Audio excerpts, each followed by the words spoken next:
Una violenta turbulencia sacude el vuelo 421 de Garuda. ¿De dónde ha salido eso? ¡Abróchate! El temblor era tan intenso que casi pierdo el control del avión. Los aterrorizados pasajeros solo quieren que esa pesadilla termine. Estaba aterrada, completamente aterrada. Pero en vez de terminar, las escalofriantes sacudidas se vuelven aún peores. El motor 1 no funciona. Y el motor 2 tampoco. Cuando los dos motores se apagan, la situación se vuelve extrema. El avión de 56 toneladas se desploma. Por favor, perdona nuestros pecados y danos la fuerza para salvar a nuestros pasajeros. Sentí que la muerte venía por nosotros, que estábamos a punto de morir. Por eso empezamos a rezar.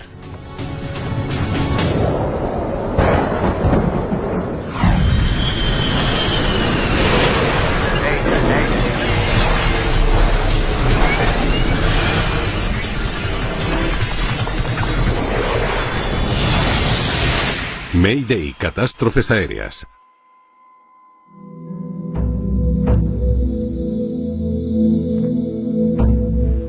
Aterrizaje en el río. Un Boeing 737 sobrevuela las islas de Indonesia. La tripulación del vuelo 421 de Garuda, Indonesia, ya ha recorrido la mitad de un corto trayecto nacional. Estábamos a 8.500 metros. Nos dirigíamos al aeropuerto de Adi Sucipto, en Yogyakarta.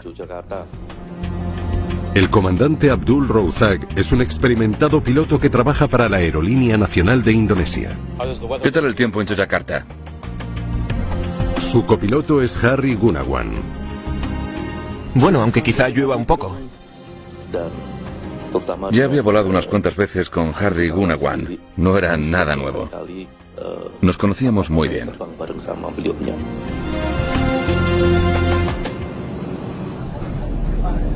Hoy, la tripulación de cabina debe atender a 54 pasajeros. Señora, ¿quiere beber algo? Sí, un té, por favor. Tuju Wasono lleva trabajando 16 años como auxiliar de vuelo en Garuda. Todo era normal. Ofrecimos comida y bebidas para los pasajeros. Comprobamos la cabina y hablamos con ellos. Gracias. Suchi Suharyanti es una alta funcionaria gubernamental que se dirige a una reunión importante. Vuelo a menudo por motivos de trabajo y llevo haciéndolo desde los años 70. Me encanta volar. El tiempo estimado de vuelo son 60 minutos. El avión ha salido de Mataram, en la isla turística de Lombok, y se dirige a Yogyakarta, en la isla de Java.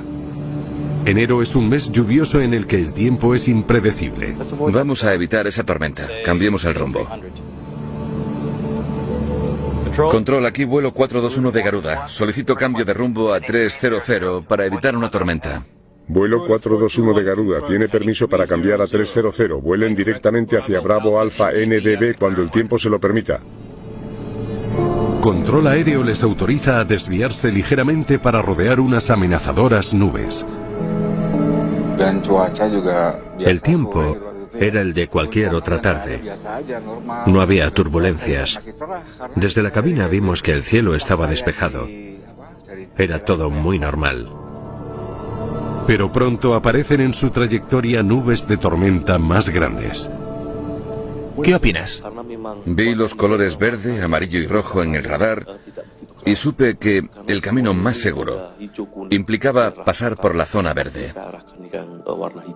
Creo que deberíamos girar un poco hacia la izquierda, hacia la zona verde. No deberíamos tener problemas. El tiempo que tienen por delante podría complicarles el viaje. Prepara a los pasajeros, tendremos unas pequeñas turbulencias. Sí, comandante. Como precaución se indica a los pasajeros que se abrochen los cinturones. No pensé que fuera algo inusual. Me han pedido que me abroche el cinturón muchas veces. Cinturones. ¿Se puede poner el cinturón? Vuelo 421 de Garuda, solicito permiso para descender al nivel 190. Vuelo 421, permiso para descender a 190. Configuran el vuelo de Garuda para que comience la aproximación. Los controladores les permiten ese descenso. Pero poco después el tiempo se vuelve aún peor.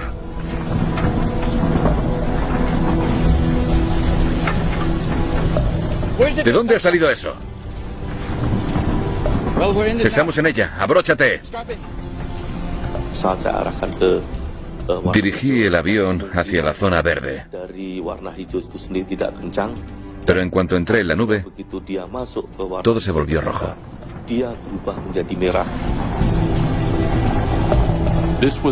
Era una tormenta gigante que abarcaba la enorme zona por la que los pilotos se vieron obligados a volar. Me sorprendió muchísimo. Ya habíamos entrado en la nube, así que, quisiéramos o no, teníamos que atravesar la tormenta. Las repentinas turbulencias son mucho más fuertes de lo que cualquiera en cabina hubiera imaginado. Empezamos a sentir cómo el avión se movía con violencia y algunas personas comenzaron a gritar. Las turbulencias hicieron que me fuera imposible andar. Las maletas caían de todas partes. Tuve miedo de caerme encima de alguien.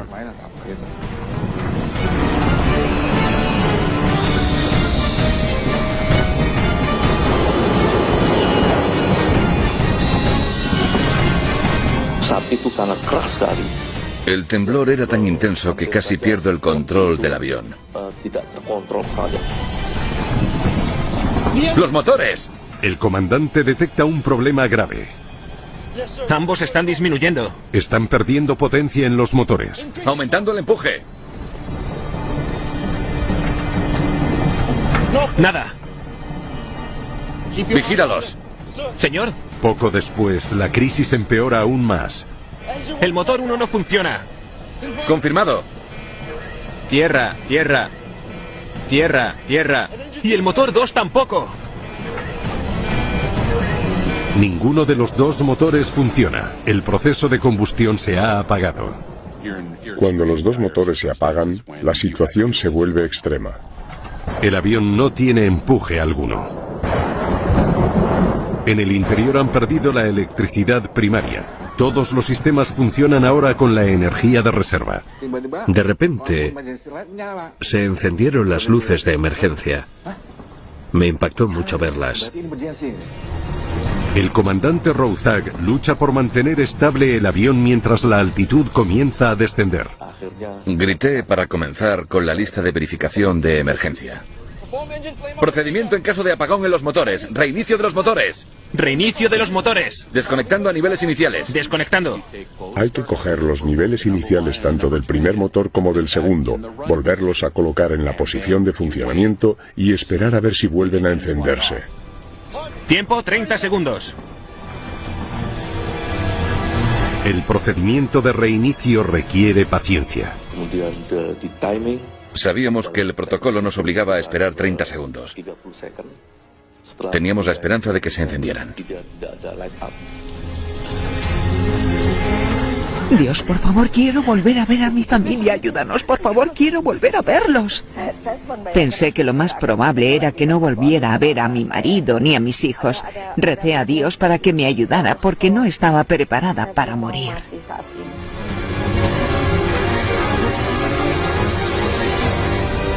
Los dos motores ya deberían haberse reiniciado, Reinicio fallido. pero ambos siguen sin funcionar. Inténtalo otra vez. Vale, vamos allá.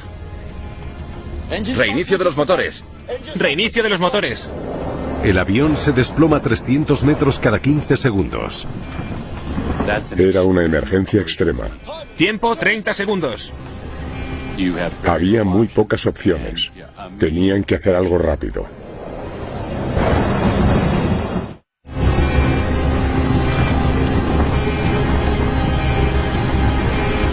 Nada. Por segunda vez, los pilotos de Garuda fracasan al intentar reiniciar los maltrechos motores.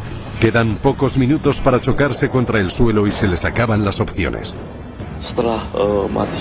Después de que intentáramos reiniciar los motores por segunda vez, supe que aún teníamos la APU, la unidad auxiliar de potencia.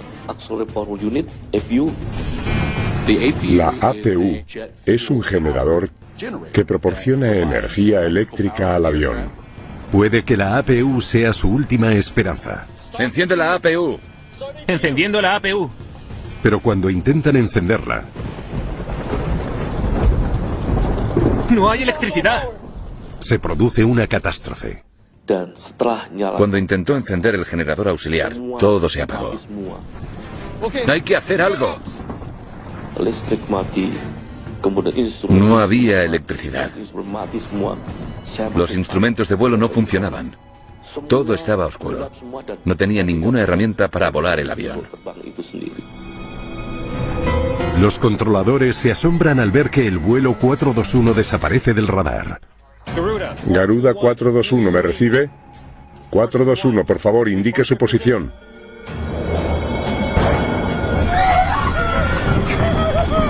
Mayday, Mayday, Mayday. Garuda 421, Mayday. Las turbulencias seguían siendo muy fuertes. Intentamos todo lo que venía en los libros. Mi copiloto cogió el micrófono y gritó Mayday, Mayday. Garuda 421, Mayday.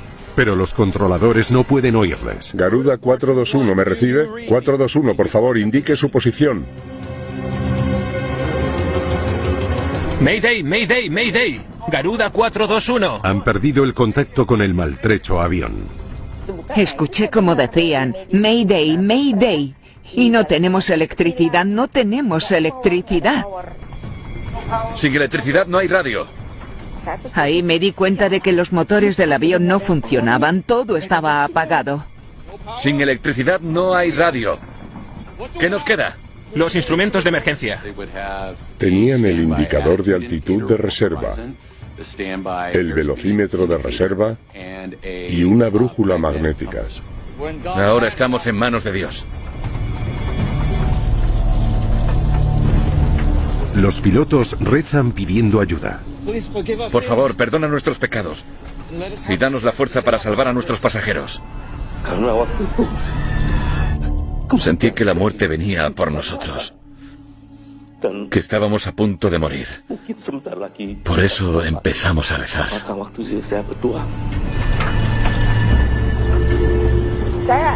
Estaba aterrada, completamente aterrada. Recé un poco. Le pedí a Dios que nos ayudara. Recé la extrema unción y le supliqué perdón a Dios. No paré de rezar, es lo único que podía hacer. El avión de 56 toneladas y sin electricidad ni potencia se desploma rápidamente, pero los pilotos no se dan por vencidos. Intenta encontrar un aeropuerto. El avión estaba volando sin motor y perdiendo altitud, pero seguía volando funcionaran o no los motores. Confirma la velocidad óptima para el descenso. Sí, señor. No podía ver los instrumentos de reserva. Eran demasiado pequeños. Así que confié en mi copiloto. Velocidad óptima 400 kilómetros por hora. 400. ¿Y la velocidad actual? 440. Tienes que reducir la velocidad.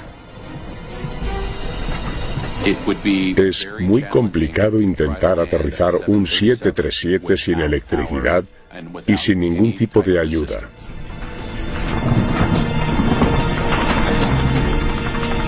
A unos 250 metros de altitud, el vuelo 421 por fin logra salir de la tormenta. Intentemos averiguar dónde estamos.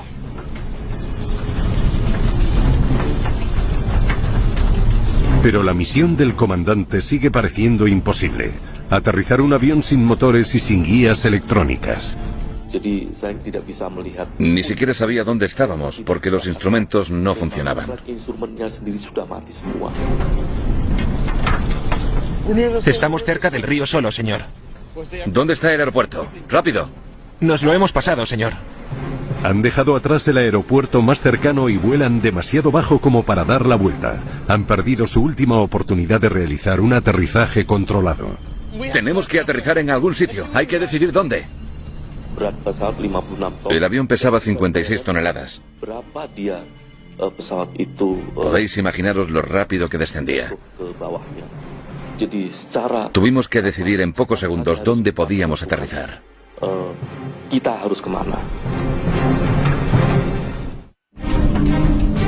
Sin dejar de descender, los pilotos del vuelo 421 de Garuda detectan un lugar donde aterrizar. Ese campo de arroz, señor. Negativo, demasiado arriesgado. Aterrizar en un arrozal hubiera hecho que el aparato diera una voltereta lateral. Es probable que también se hubiera roto en múltiples fragmentos. Con el avión precipitándose a gran velocidad y sin ninguna otra opción, el comandante Rouzak decide intentar lo que pocos pilotos han hecho. El río, entonces, es nuestra única opción. Sí, señor. ¿Qué tengo que hacer? Sin tren de aterrizaje ni flaps. Vigila la velocidad.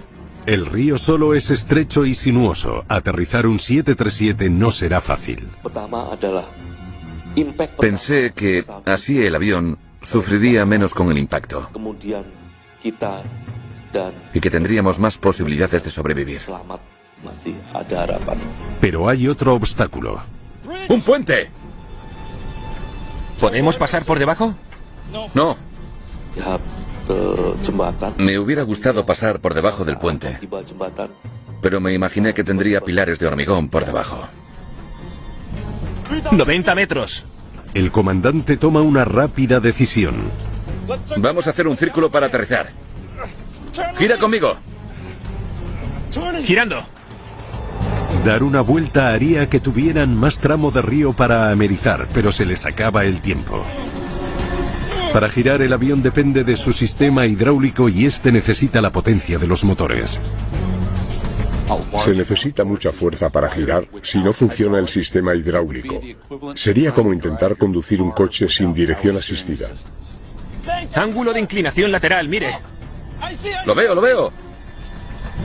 Sigue girando, no llegaremos al río. ¡Gira más fuerte! Mi copiloto gritó porque creía que el giro era demasiado pronunciado. Pero le dije que no teníamos otra opción. Si no lo hacíamos, no lograríamos llegar al río.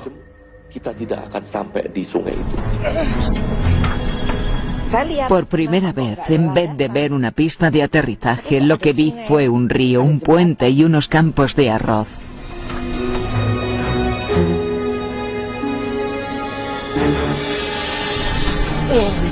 ¡Velocidad! 300 kilómetros por hora. Suficiente. Al acercarse al río, el copiloto detecta otro problema. Hay otro puente. Altitud. 76 metros. Ese puente no puede medir más de 25. Tuve que amerizar entre dos puentes. 45. Avisa al pasaje. Prepárate para el aterrizaje. Preparaos para el aterrizaje. Preparaos para el aterrizaje. Preparaos. Vale. Vamos allá. 15. 12. Dios, ayúdanos. 9. ¡Preparaos! Desde el principio, lo dejé todo en manos de Dios. Ya no tenía miedo. Tenía la esperanza de sobrevivir y de que los pasajeros sobrevivieran también.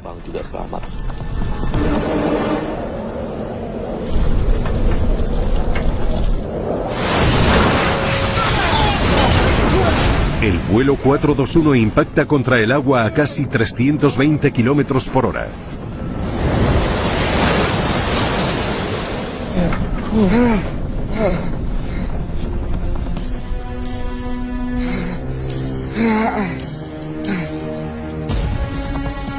¿Estás bien?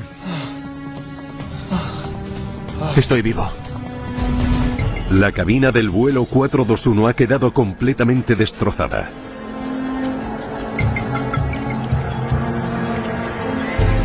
Cuando el avión paró por fin tras el aterrizaje de emergencia, me sentí muy aliviado y agradecido. Me pregunté si lo que tenía en los pies era sangre. pero resultó ser solo agua. Pensé, gracias Dios, he sobrevivido.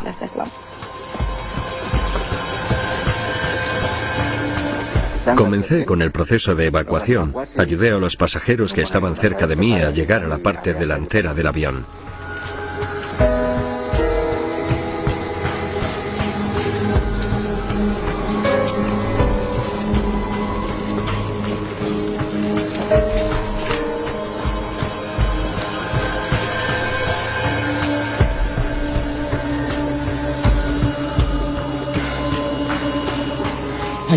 Gracias, señor.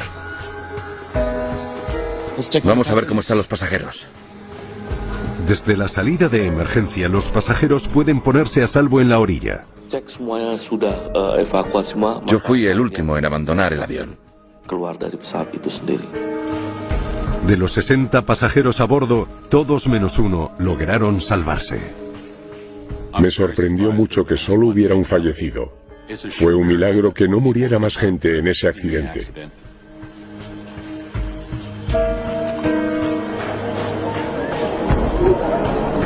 A pesar del habilidoso aterrizaje, la visión del 737 sobre el río indonesio es inquietante.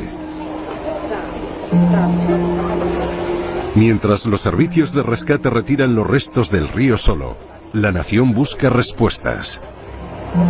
¿Cómo pudo un avión tan vanguardista apagarse en pleno vuelo?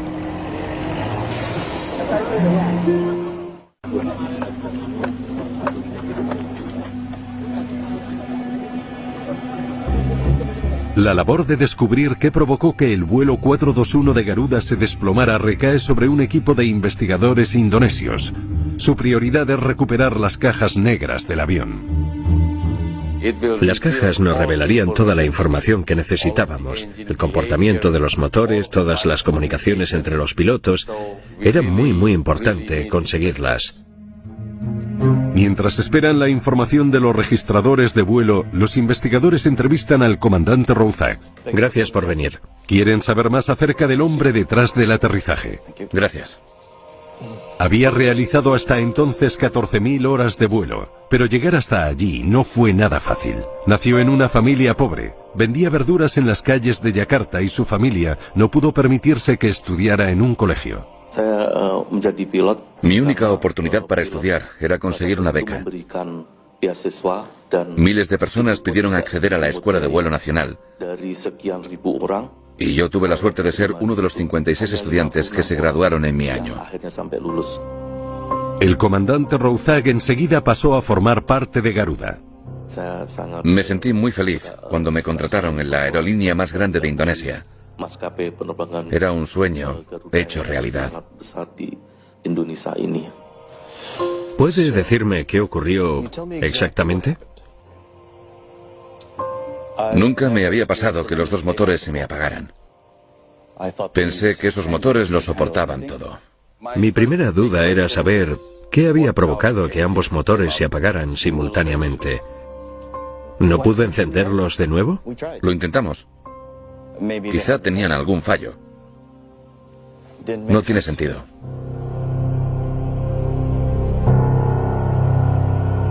El Boeing siniestrado estaba equipado con dos motores CFM56, uno de los motores turbofan más avanzados del mundo.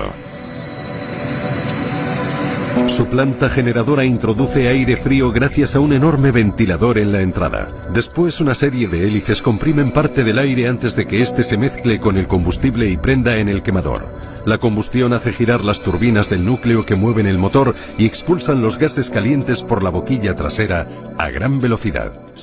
Hay unos 4.000 o 6.000 CFM56 en servicio actualmente. Es un motor muy fiable y con una trayectoria muy buena. Echémosle un vistazo al manual de incidencias.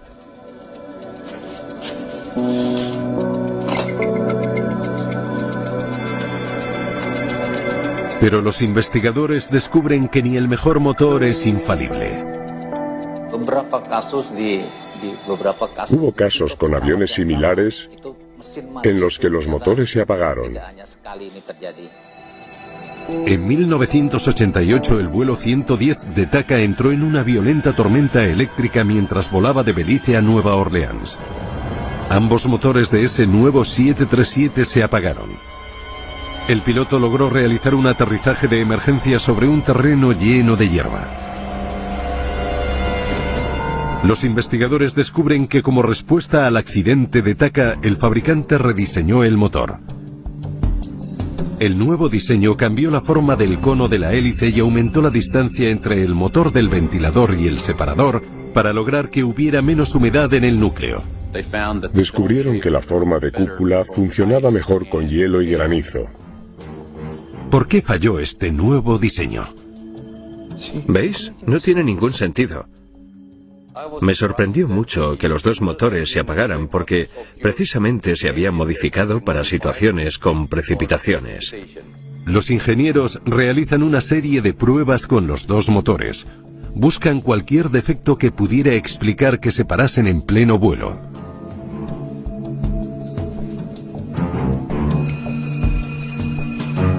No encuentran nada, no hay ningún fallo mecánico. Todo parece estar correcto. Mi opinión era que los motores, incluida la modificación, funcionaron como los habían diseñado. Por eso mi pregunta era, ¿qué hizo que se apagaran? En el lugar del accidente, un nuevo descubrimiento arroja algo de esperanza. Los submarinistas han descubierto el registrador de datos de vuelo del avión. Vamos a echarle un vistazo. Los investigadores se centran en el rendimiento de los motores. Mirad el flujo de combustible en este punto. Los datos revelan que cuando el avión entró en la tormenta, el consumo de combustible se disparó. Pero a pesar del aumento en el flujo de combustible, la velocidad del motor se mantuvo constante. Y la rotación del motor también se mantuvo igual, no aumentó. Eso indica a los investigadores que los motores trabajaron duro para luchar contra la violenta tormenta. El flujo de combustible aumentó por el agua ingerida, porque aumenta la densidad del aire. Y de repente los motores se apagaron. ¿Qué cambió? Los motores del avión estaban específicamente diseñados para aguantar grandes cantidades de agua. Los investigadores no ven nada en los datos que explique por qué se apagaron de repente. Sigue siendo un misterio qué falló, pero cuando una pista lleva a un callejón sin salida, aparece otra. Los servicios de rescate han recuperado la grabadora de voz de la cabina de mando en el barro del río Solo. Vale. Escuchemos lo que pasó dentro de la cabina de mando. ¿Lo tienes? Dale al play. Vamos a evitar esa tormenta. Cambiemos el... Al principio de la grabación, la calidad del audio es buena. Control, solicito cambio de rumbo a 300. Y el motor 2 tampoco. Espera. Para. Pero pronto el sonido de la violenta tormenta no deja escuchar nada de lo que se dice en la cabina de mando. ¿Puedes aislar las voces? Mayday, Mayday. Los investigadores no oyen lo que dicen los pilotos. No pudieron filtrar el ruido exterior para escuchar la conversación de los pilotos en la cabina de mando porque el ruido era demasiado fuerte, era ensordecedor. Era casi imposible escuchar lo captado por la grabadora de voz.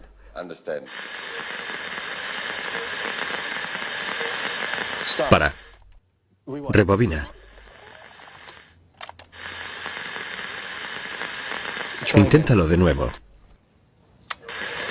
En los últimos segundos de la grabación, se oye una voz no humana. Tierra. Tierra. Tierra. Dice tierra. Tierra. Tierra. Es la alarma de aviso de proximidad a tierra. Tierra. Tierra. Los investigadores han descubierto una pista importantísima. Tierra. Tierra. Tierra. Tierra. ¿Tierra? Tierra. No, tierra no. Tierra. No puede ser. Tierra. A 5.500 metros el ordenador de a bordo detecta algo sólido debajo del avión, algo tan sólido como la tierra. Me quedé muy sorprendido cuando escuché tierra, tierra. Primero porque no había tierra en la zona. No hay tanta cantidad de lluvia en el mundo como para hacer saltar esa alarma. ¿Qué estaba pasando?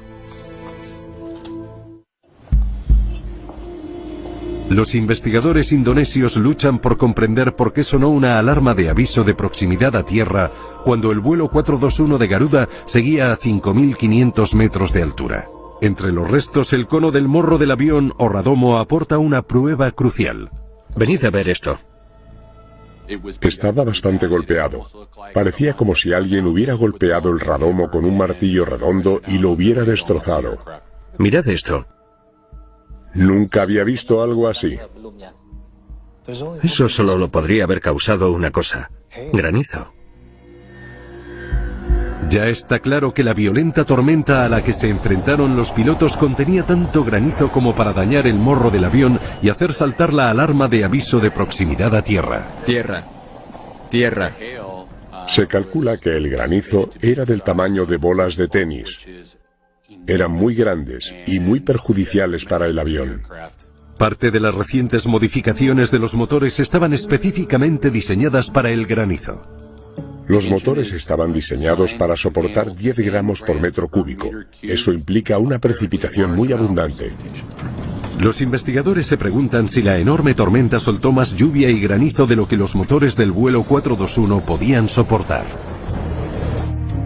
Para comprobarlo, cogen el sonido de la lluvia y el granizo golpeando la cabina de mando del aparato en el momento en el que los motores se apagaron y lo comparan con las grabaciones de otros vuelos golpeados también por violentas tormentas. No coincide con ninguna cifra.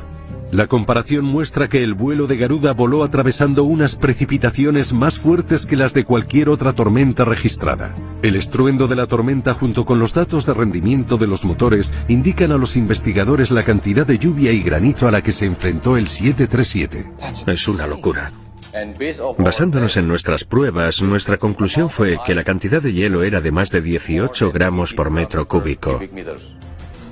Esa cantidad superó con creces los criterios comprobados por el fabricante. Era casi el doble de precipitaciones, casi el doble de agua y de granizo de lo que el motor podía ingerir.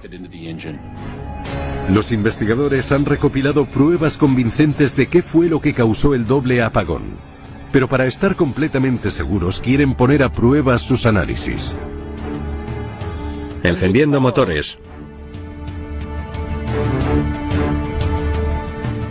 Vale. Añadid un poco de agua y hielo. El Comité de Seguridad Nacional del Transporte de Indonesia quería determinar cuánta agua podía ingerir un motor sin apagarse. Para ello, rociaron hacia la entrada del motor la cantidad de agua recomendada por el fabricante. El motor funcionó perfectamente. Aumentemos la cantidad. Aumentaron el flujo de agua hacia la entrada del motor para calcular cómo hubieran rendido con esa cantidad durante el vuelo.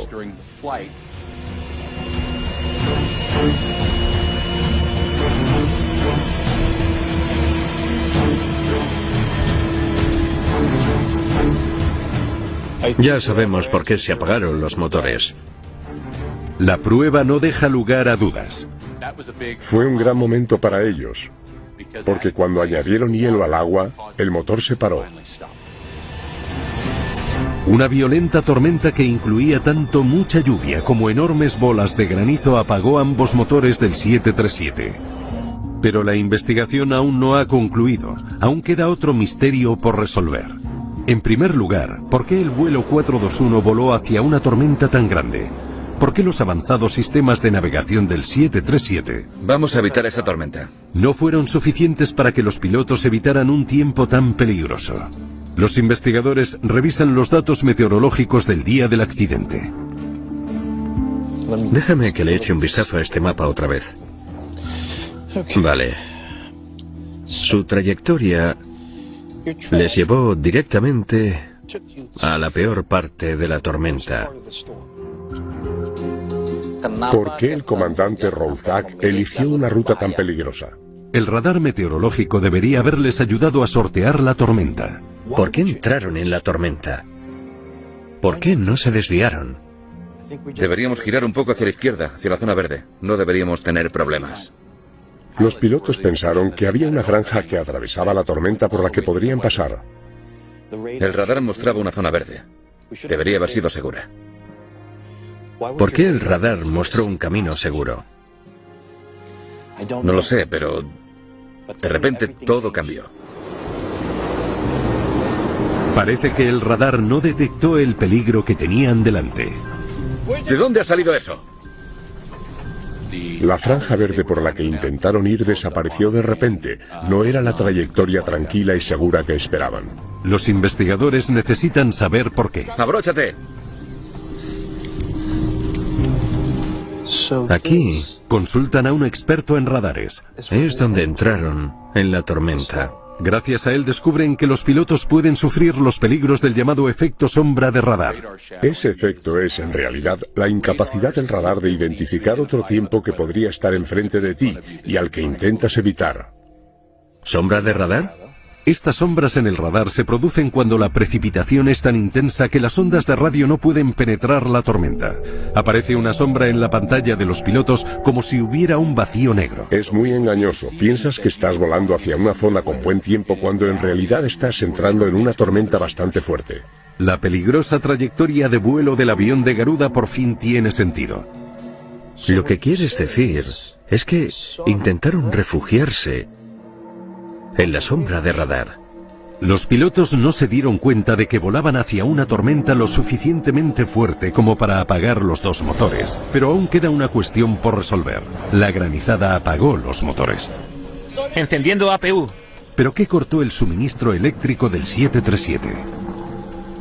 No hay electricidad. El avión perdió su suministro eléctrico, lo que significa que no quedaba electricidad alguna a bordo. Eso nos preocupó mucho. Necesitábamos saber por qué se había producido algo así.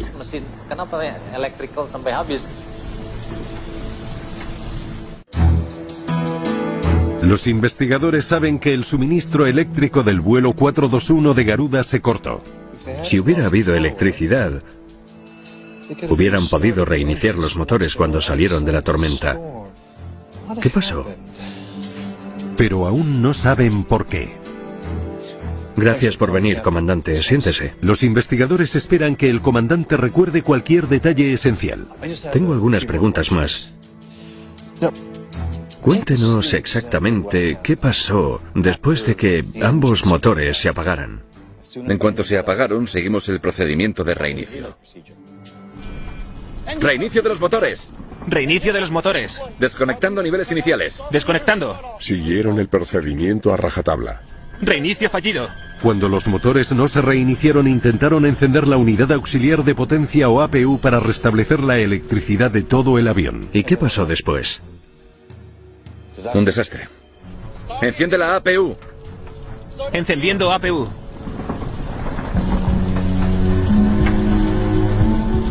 No hay electricidad.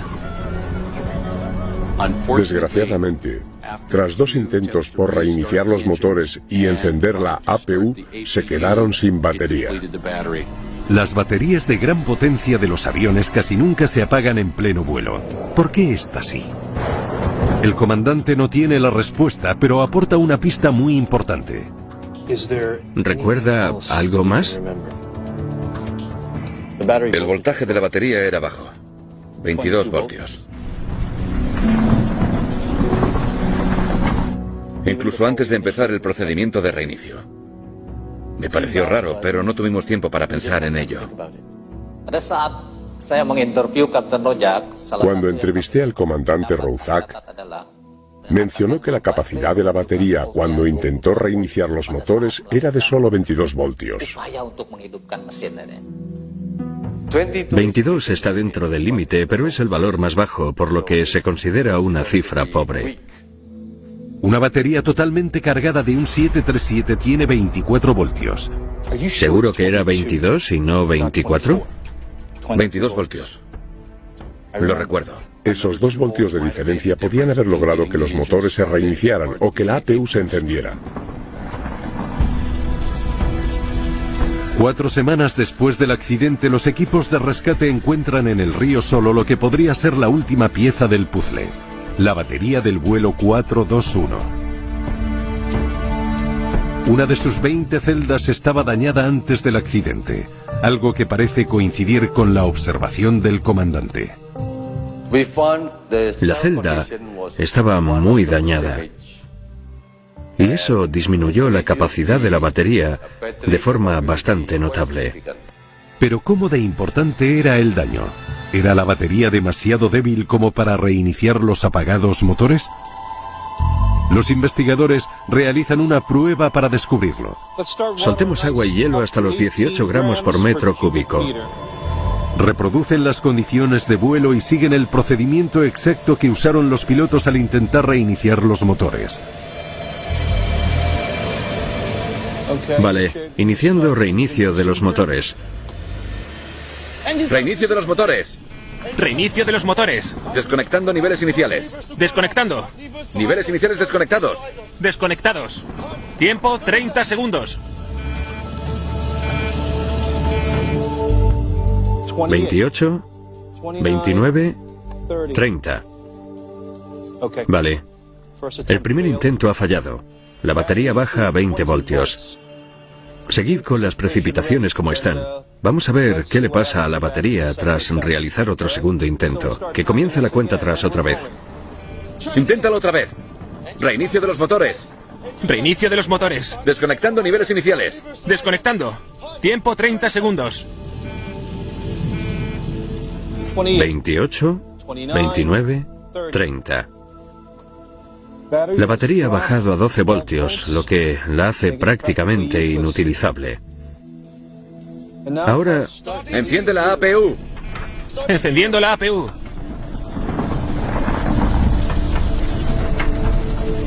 No hay electricidad. No pudieron hacerlo.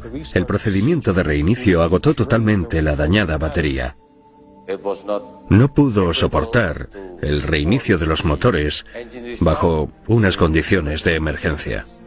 Los investigadores por fin conocen todos los factores que influyeron en el accidente del vuelo 421. Deberíamos girar hacia la izquierda, hacia la zona verde. No deberíamos... El efecto sombra de radar hizo que los pilotos confundieran la peor zona de la tormenta con una ruta despejada. La tormenta de granizo les golpea con tanta fuerza que los dos motores se apagan. Procedimiento en caso de apagón en los motores. Reinicio de los motores. Reinicio de los motores. Sus esfuerzos por reiniciar los motores agotan totalmente la dañada batería del avión. Sin electricidad, con el avión cayendo en picado a gran velocidad y lejos de cualquier aeropuerto, solo la increíble pericia del comandante evitó una catástrofe aún mayor.